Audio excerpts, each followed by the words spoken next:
Look at the distributive property that we looked at today. On the front of your notes, go ahead and just make this into a book. So that this is going to be the front, and then just fold it in half. So on the front, it gives you all sorts of things for the distributive property. The only ones we need to know are these first two. So go ahead and just put a box or circle around these two. The other ones I'm not going to really have us worry about. We just need to know that when a number is on the outside, we multiply it to both. And same thing if there's a negative in between the numbers. A number on the outside, we multiply it to both. So AB minus AC. All right, well, let's take a look at some examples on the inside. We're only going to do a few of these because they get harder as you go. If you want to try the other ones, you can. But we're just going to try the first 4 or 5 together. So this first one, we have -2 and then times x minus 3 in parentheses. So the number that should be distributed is the number on the outside, -2. So you're going to actually distribute this and just multiply. So -2 times x gives us -2x. And then be careful your negatives. -2 times -3, we get +6. And then combine like terms if you can. If we're simplifying an expression, we can't combine like terms here. So I'm just going to put an x. So our final answer is just -2x plus 6. All right, so looking at this one, we want to do the same thing. The number to be distributed is this 5, because that's on the outside. So you're going to multiply this 5 only by the numbers in the parentheses. So just x and 4. So this will turn into 5 times x is 5x. And then 5 times -4, we get -20 or -20. And then just add the rest of this plus 2x minus 3. Now combine your like terms. We have 5x and we have plus 2x. 5x plus 2x gives us 7x.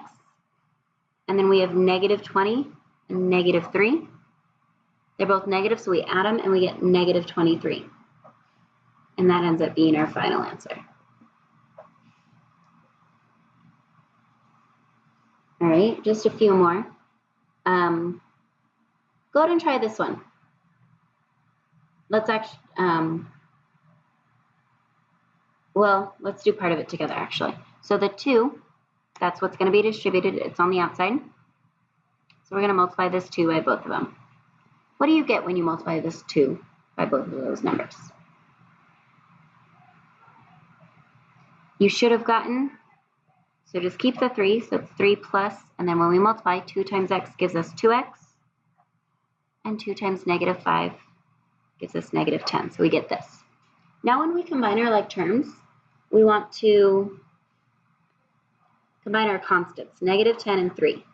So it's going to be 3, and we'll put the -10 right next to it, and then we still have this plus 2x. And then just combine. 3 minus 10, we get -7 plus 2x.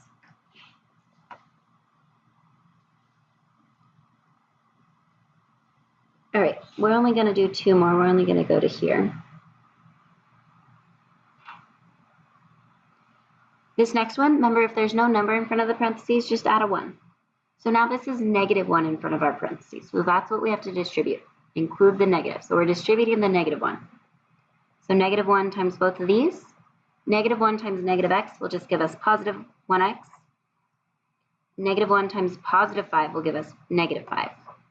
And then just keep the 2, and it's a +2, so you can just put +2 at the end, just from this 2 that's in the beginning. Now combine your like terms. All we have is -5 and +2 that can be combined, so it turns into 1x minus 3. So that's the same as our final answer. This one, the number that should be distributed is 4. So go ahead and try this. What do you get when you distribute this and combine the like terms? Going through this real quick, when we distribute, multiply both by the 4. So we end up getting 4x plus 4. 4 times x is 4x, 4 times 1 is 4, and then just add the -5. Then when we combine our like terms, our final answer is going to be 4x minus 1. We combine +4 and -5 because they both don't have a variable, so we can add them, and that's our final answer. If you wanted to try these for an extra challenge, you're welcome to, but you don't need to. We just need to have these first 5 done. You're going to glue this in your notebook, just like a book like this. Label it distributive property in your table of contents. Thanks.